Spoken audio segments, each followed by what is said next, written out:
नमस्कार। उत्तराखंड की खबरों में आप सभी का स्वागत है। आपके साथ मैं हूं सचिन वर्मा। बुलेटिन की शुरुआत करेंगे इस वक्त की अहम जानकारी के साथ। बड़ी खबर मिल रही है, लक्सर हरिद्वार मार्ग पर भीषण सड़क हादसे की खबर आ रही है। कार और ई रिक्शा की टक्कर में 3 लोगों की मौत हो गई है। अन्य 4 लोगों को गंभीर हालत में पहुंचाया गया अस्पताल। मृतकों का पंचनामा भरकर पुलिस जांच में जुटी हुई है। तो ये अहम जानकारी इस वक्त आपको दे रहे हैं, जहां पर मृतकों का पंचनामा भरकर पुलिस जांच में जुटी है। हादसे की फिलहाल खबर है, लक्सर हरिद्वार मार्ग पर यह भीषण सड़क हादसा हुआ है। कार और ई रिक्शा के बीच टक्कर हुई है, जिसमें 3 लोगों की मौत हो गई है। जो 4 लोग हैं उनको गंभीर हालत में अस्पताल में पहुंचाया गया है। जो मृतक हैं उनका पंचनामा भरकर पुलिस ने उनको पोस्टमार्टम के लिए भेज दिया गया है। इसके अलावा पुलिस अब जांच में जुटी हुई है। सवाल यह है कि कार और ई रिक्शा की टक्कर आखिर कैसे हुई। जो 4 लोग थे जिनको चोटें आई हैं उनको अस्पताल में पहुंचाया गया है, और जो मृतक हैं उनका पंचनामा भरकर पोस्टमार्टम के लिए भेजा गया है। उनकी शनाख्त होगी कि आखिर कौन ये लोग थे, कहाँ के रहने वाले थे, और उनके परिजनों को इस पूरे घटनाक्रम की जानकारी भी दी जाएगी। तो 4 लोगों को गंभीर हालत में अस्पताल पहुंचाया गया है। अहम जानकारी आपको बता रहे हैं, जहां पर ये सड़क हादसा हुआ है और इस सड़क हादसे में मौत की खबर है, कुछ घायल हुए हैं। लक्सर हरिद्वार मार्ग पर यह भीषण सड़क हादसा हुआ है। सामने से कार आ रही थी जिसमें ई रिक्शा जो है उससे टकरा गई, जिससे गंभीर हादसा हुआ। बहुत इसमें जान जो है 3 लोगों को अपनी गंवानी पड़ी, 4 लोग इसमें घायल हुए हैं। और चलिए सीधा रुख कर लेते हैं, हमारे सहयोगी हमारे साथ गोविंद चौधरी फिलहाल जुड़ गए हैं। गोविंद, किस तरीके से यह हादसा हुआ है? हरिद्वार मार्ग पर जो है भीषण सड़क हादसे में 3 लोगों सहित जो 4 लोग यहाँ पर घायल हो गए। 3 लोग जो यहाँ पर दर्दनाक हो गए, जबकि कार चालक की भी मौत बताई जा रही है। और ये लक्सर हरिद्वार रोड पर फेरीपुर थाना क्षेत्र पड़ता है और पतरी क्षेत्र का ये थाना का क्षेत्र है फेरीपुर। उसी में ये दर्दनाक हादसा, सड़क हादसा हुआ है, जिसमें कार चालक सहित 3 लोगों की यहाँ पर मौत हो गई है, जबकि ई रिक्शा चालक सहित जो 4 लोग यहाँ गंभीर रूप से घायल हो गए। सूचना पर ग्रामीणों की मदद से पुलिस ने सभी घायलों के निजी अस्पताल में यहाँ पर भर्ती कराया गया, जबकि जो मृतक जो लोग थे उनका जो पंचनामा कर यहाँ पर पुलिस अब जांच में जुट गई है। बताया ये जा रहा कि तेज रफ्तार के कहर से ये ई रिक्शा जो गाड़ी थी वो यहाँ पर आमने सामने भिड़ंत हो गई, जिसमें अगर हादसे की बात करें तो कार के भी पर्चे यहाँ पर उड़ गए और तमाम जो रिक्शा चालक है उसमें जो तमाम सवारियां बैठी थी तो वो पूर्ण रूप से यहाँ पर गंभीर हो गए। और स्थानीय पुलिस ने जो घायलों को गाड़ी के अंदर से यहाँ पर निकाला है और जो मृतक है उनको भी निकाला है और उनकी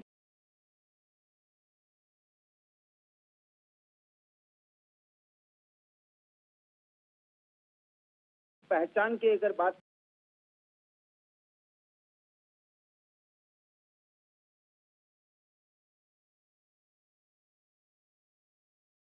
करें तो उनकी पहचान भी यहाँ पुलिस ने बताई गई है। अगर पुलिस के अनुसार की अगर बात करें तो इस हादसे में जान गंवाने की जो पहचान है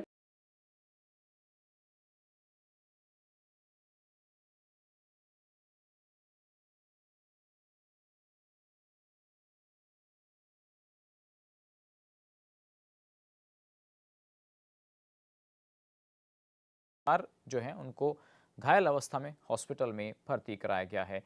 बढ़ते आगे, परम वंदनीय माता भगवती देवी शर्मा के शताब्दी समारोह 2026 और अखंड दीप शताब्दी वर्ष का उद्घाटन गायत्री तीर्थ शांति कुंज हरिद्वार में हुआ। इस मौके पर आयोजित ध्वज वंदन समारोह में मुख्यमंत्री पुष्कर सिंह धामी, केंद्रीय मंत्री गजेंद्र सिंह शेखावत भी मौजूद रहे। इस दौरान मंत्री सतपाल महाराज भी कार्यक्रम में शामिल हुए।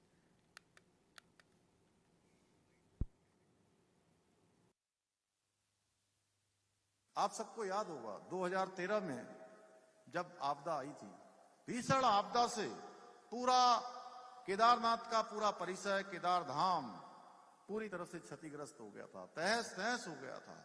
उसको फिर से नवनिर्माण करना, पुनर्निर्माण करना, भव्य केदार और दिव्य केदार बनाना हो या भगवान बद्री विशाल का नया मास्टर प्लान बनाना हो या बाबा विश्वनाथ के गलियारे का। मुझे ध्यान है, मैं बहुत सालों पहले काशी गया था और तब मैंने देखा था वहां कि एक छोटा सा सकरा सा रास्ता हुआ करता था। यदि कोई महादेव का भक्त गंगा जी का जल लेकर भगवान को अर्पित करना चाहता है, जलाभिषेक करना चाहता था, तो उसको कई परेशानियों का सामना करना पड़ता था, उसको रास्ता नहीं मिलता था। भाइयों बहनों, अगर आज आप बाबा विश्वनाथ के गलियारे में जाएंगे, उस कॉरिडोर में जाएंगे, तो ऐसा लगता है कि पूरा का पूरा हाईवे बन गया है। लाखों लाखों लोग एक दिन में दर्शन करते हैं, गंगा जी का जल लेकर भगवान महादेव को अर्पित करते हैं। या उज्जैन महाकाल में बना हुआ महाकाल लोक का निर्माण हो। आज सनातन धर्म की ये धर्म ध्वजा चारों ओर लहरा रही है। आदरणीय प्रधानमंत्री जी के मार्गदर्शन में देवभूमि उत्तराखंड में भी हमारी सरकार सांस्कृतिक विरासत के संरक्षण की दिशा में निरंतर कार्य कर रही है। हम जहां एक और केदारखंड और मानस खंड के मंदिर क्षेत्रों के सौंदर्यीकरण के लिए अनेकों कार्य कर रहे हैं, वहीं हम श्री कृष्ण यमुना तीर्थ सर्किट के निर्माण की दिशा में भी कार्य कर रहे हैं, जिसके अंतर्गत यमुना जी के अंतर्गत विभिन्न घाट और उनका सौंदर्यीकरण का काम किया जाएगा। इतना ही नहीं, आज हरिद्वार ऋषिकेश कॉरिडोर के साथ साथ शारदा कॉरिडोर, विवेकानंद कॉरिडोर और गोलजू कॉरिडोर के निर्माण की दिशा में भी कार्य किया जा रहा है। इसके अतिरिक्त हमने भारतीय संस्कृति और दर्शन इतिहास के गहन अध्ययन के लिए दून विश्वविद्यालय के सेंटर फॉर हिंदू स्टडीज की स्थापना भी दून विश्वविद्यालय देहरादून में कर दी गई है। हमारी सरकार द्वारा हरिद्वार में वर्ष 2027 में यहां पर भव्य कुंभ मेले का आयोजन भी होना है। उसको दिव्य और भव्य और सुरक्षित बनाने के लिए व्यापक स्तर पर तैयारियां की जा रही हैं। भाइयों बहनों, देवभूमि उत्तराखंड संपूर्ण भारत के नागरिकों के लिए आस्था, विश्वास और संस्कृति का पवित्र केंद्र रहा है। ऐसी देवभूमि के सांस्कृतिक मूल्यों और मूल स्वरूप को बनाए रखने के लिए हमारी सरकार ने जहां एक और जबरन धर्मांतरण के खिलाफ कठोर कानून लागू किया है, वहीं हम प्रदेश में लैंड जिहाद, लव जिहाद और थूक जिहाद जैसी घृणित मानसिकताओं के खिलाफ भी कड़ी कार्रवाई कर रहे हैं। इतना ही नहीं, हमने देवभूमि उत्तराखंड के अंदर दंगों की राजनीति करने वालों के खिलाफ एक सख्त दंगा रोधी कानून बनाया है। वहीं हम प्रदेश में सरकारी भूमि पर अवैध रूप से कब्जा करने वालों के खिलाफ भी कड़ी कार्रवाई कर रहे हैं। हमने राज्य में हो रहे सुनियोजित लैंड जिहाद के खिलाफ कार्रवाई करते हुए 10,000 एकड़ से अधिक जमीन को इन लैंड जिहादियों के चंगुल से मुक्त करवाने का काम किया, अतिक्रमण से मुक्त कराने का काम किया है। इतना ही नहीं, हमने देश में सबसे पहले समान नागरिक संहिता का कानून लागू कर सभी नागरिकों के लिए एक समान कानून की स्थापना भी की है। अब इस कानून के लागू हो जाने के बाद देवभूमि उत्तराखंड में कोई किसी पंथ का होगा, किसी समुदाय का होगा, किसी वर्ग का होगा, किसी जाति का होगा, सबके लिए एक समान न्याय व्यवस्था सुनिश्चित हो गई है। भाइयों बहनों, देवभूमि उत्तराखंड देवभूमि के साथ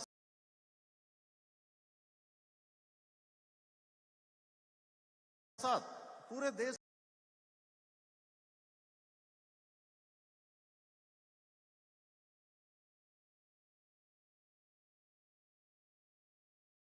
और दुनिया के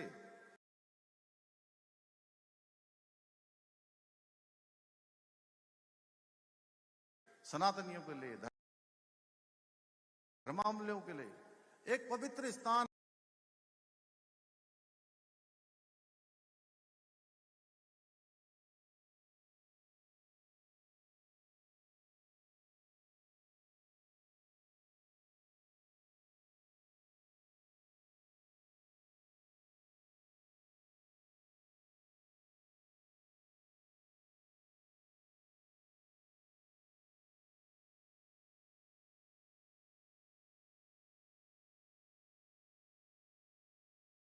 को गुमराह करने वाले 250 से भी अधिक चलने वाले ऐसे अवैध रूप से चलने वाले मदरसों को ताला लगाने का काम भी किया है।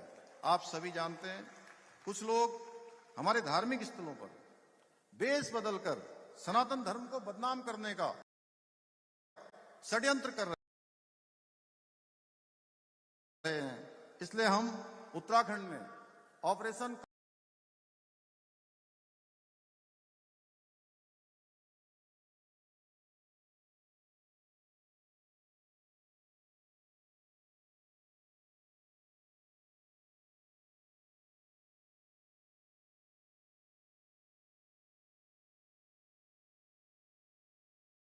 हमारे इस संकल्प को साकार करने में गायत्री परिवार के आप सभी धर्म ध्वजवाहक अपने समर्पण से, साधना और सेवा के माध्यम से इसी प्रकार अपना सहयोग, अपना मार्गदर्शन, अपना आशीर्वाद प्रदान करते रहेंगे और हम सभी मिलकर सनातन संस्कृति के इस विराट संदेश को संपूर्ण विश्व में पहुंचाने में अवश्य सफल होंगे। इन्हीं शब्दों के साथ मैं पुनः आप सभी को अखिल विश्व गायत्री परिवार द्वारा किए जा रहे युग निर्माण कार्य के लिए अपनी शुभकामनाएं देता हूं और युग दृष्टा आचार्य जी और स्नेहमयी माता जी के चरण कमलों को नमन करते हुए अपनी वाणी को विराम देता हूं। बहुत बहुत धन्यवाद।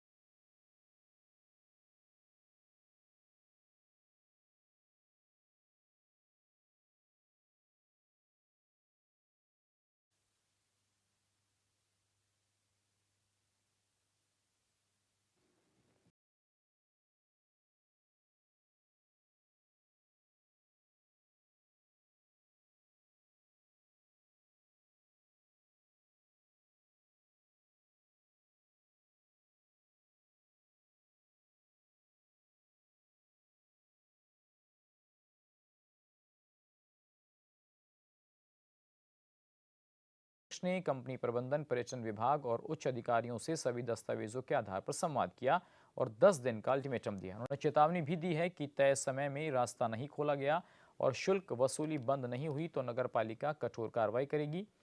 आवश्यकता पड़ने पर जॉर्ज एवरेस्ट मार्ग को प्रशासनिक स्तर पर बंद भी किया जा सकता है।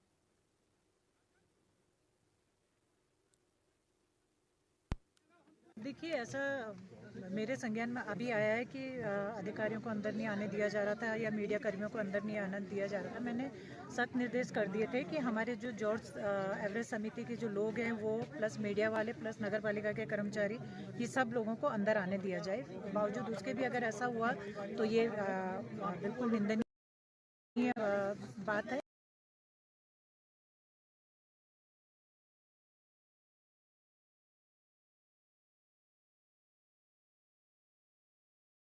और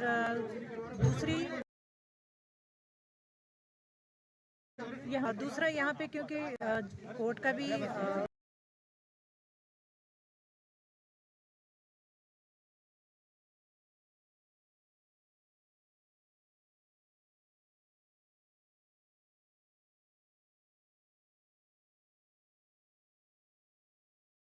इसके साथ भी बातचीत होगी कि जब ये अक्वायर किया गया थी, यहाँ पे जो पालिका की जो प्रॉपर्टी अक्वायर की गई थी, टूरिज्म ने ली थी, तो उस समय रास्ते का किस तरीके का अस्तित्व रहा होगा ये टूरिज्म से भी क्लियर करना अभी बाकी है। लेकिन फिलहाल अभी कंपनी के जो यहाँ पे जीएम है उन्होंने कहा हमें 10 दिन का टाइम दे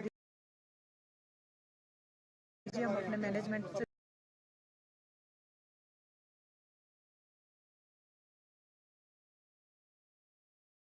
बात करेंगे। ये 2-2.5 साल से जो परेशानियां चली आ रही थी, तो आज ये उस मुकाम पे पहुंची कि नगर पालिका भी अपने टेक्निकल्स के साथ जो ड्राफ्ट्समैन वगैरह हैं अपना रिकॉर्ड लेके आए हैं और हम लोगों पे तो हाई कोर्ट का ऑर्डर है, हमको तो कोई ज़रूरत है ही नहीं किसी कागज़ लाने की। तो यहाँ पे आकर जो भी आके फाइनली ऊपर जो है पार्क हाउस पे जो है इनसे डिस्कस किया गया, जो इनके कर्मचारी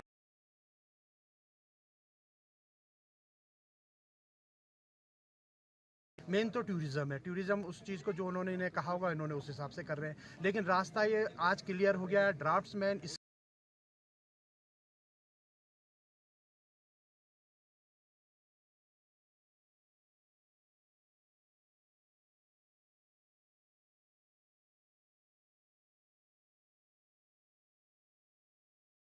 खोल देंगे। इसका डेड एंड बिनोग हिल है और दूसरा भद्राज तक इसका डेड एंड। और चलिए इसी खबर पर बातचीत करने के लिए सुनील हमारे सहयोगी हमारे साथ जुड़ गए हैं। सुनील, जिस तरीके से हम देख रहे हैं प्रशासन के लोग और जो कमेटी के लोग हैं वो आमने सामने हैं, क्या पूरा प्रकरण है?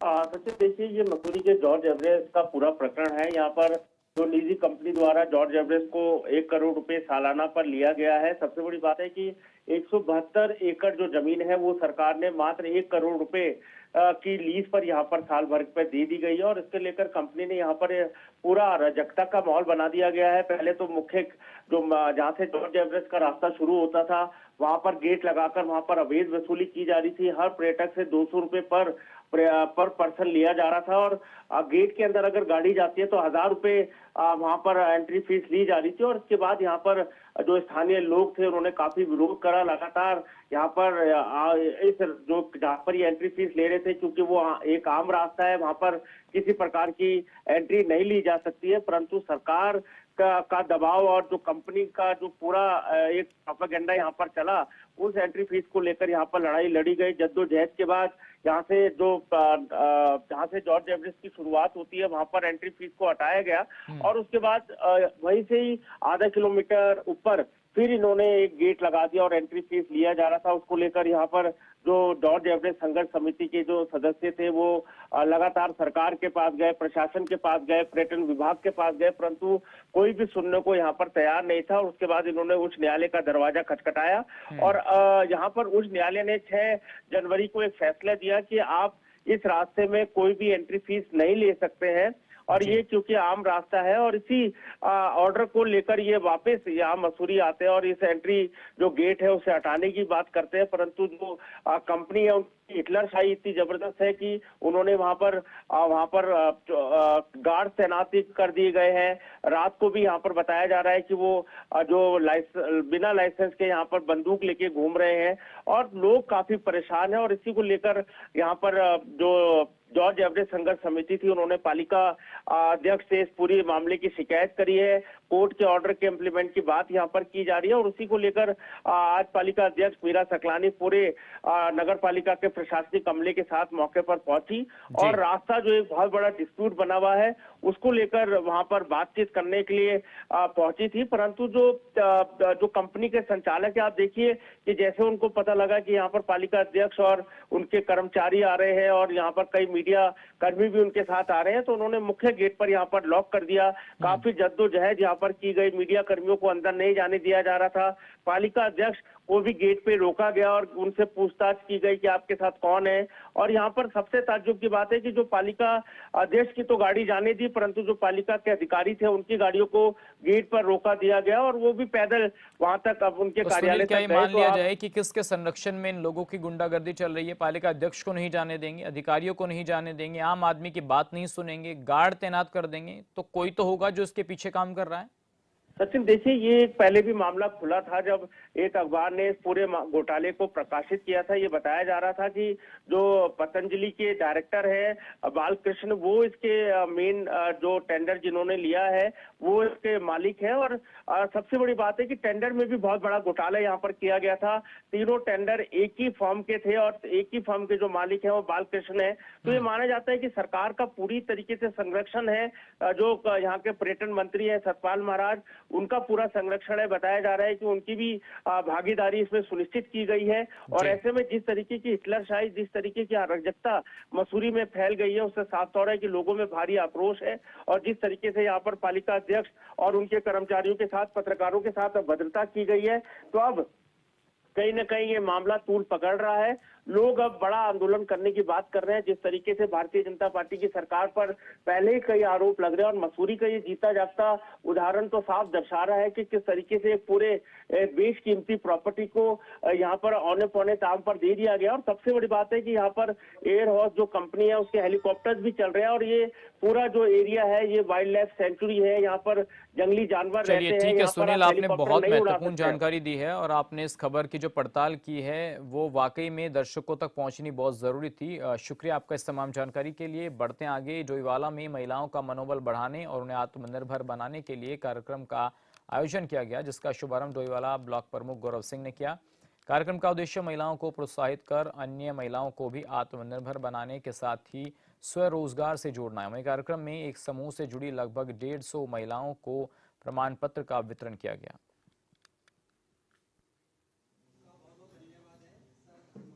कार्यक्रम करिए और जहां भी मेरे सहयोग की जरूरत होगी मैं करूंगा। तो सर का कोई समूह है जो आजीविका मिशन से जुड़ी हुई जितने भी समूह डोईवाला विकास खंड में है, उनके लिए हमने एक सम्मान समारोह रखा है। कहीं ना कहीं उनको इनकरेज करने के लिए, और हमारी इच्छा है कि यहाँ की हमारी जो मातृ शक्ति है वो बेहतर काम करे, आजीविका अपने आप ही जो अपने सोर्सेज ऑफ इनकम है अपने घर के लिए, अपने और भी महिलाओं को अपने साथ जोड़ के बेहतर काम कर सके। और मुझे खुशी है कि डोईवाला में हम लोग बहुत बेहतर काम कर रहे हैं।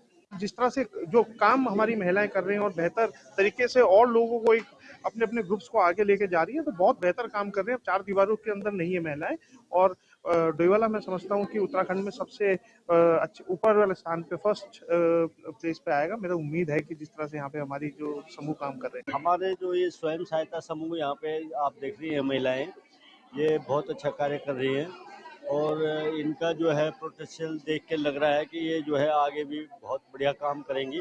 हालांकि पैसा सरकार दे रही है, उसमें कोई दो राय नहीं है, लेकिन इनकी अपनी मेहनत भी बहुत जगह काउंट करती है। हर जगह ये लोग जो है जहाँ पर भी कोई भी प्रोग्राम है उसके लिए बुलाते हैं तो ये तुरंत वहाँ पर पहुँचती हैं और अपना 100%। बीजेपी महिला मोर्चा की प्रदेश अध्यक्ष रुचि भट्ट अल्मोड़ा के दौरे पर पहुंची, जहां उनका लोगों ने भव्य स्वागत किया। इस मौके पर भट्ट ने कहा कि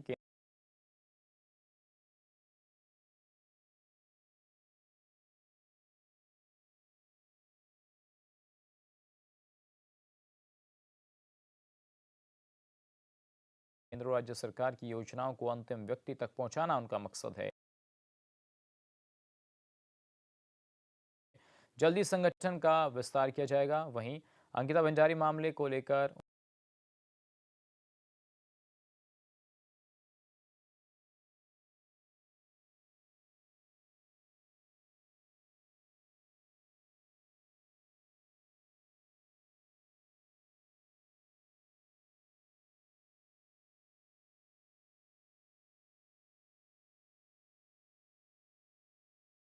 ने जो कर रही हैं काम, या हम कहते हैं जो हाथों से अपने बनाए उत्पाद बेच रही हैं, उन लोगों के विशेष तौर पे हमारी प्लानिंग है कि उन लोगों के बीच में जाएं हम लोग और उन लोगों को ये सब योजनाएं उन तक पहुंच जाएं जिससे वो लाभ ले सकें। फिलहाल ये आज की बैठक हमारे पदाधिकारी जो महिला मोर्चा की बहनें हैं उनके साथ कर रहे हैं, जिससे उनके साथ हम ये रोड मैप डिस्कस कर सकें और हमारा नया संगठन क्योंकि बनने वाला है उसकी भी थोड़ी सी प्लानिंग है जो जिले और मंडल स्तर तक जाना है।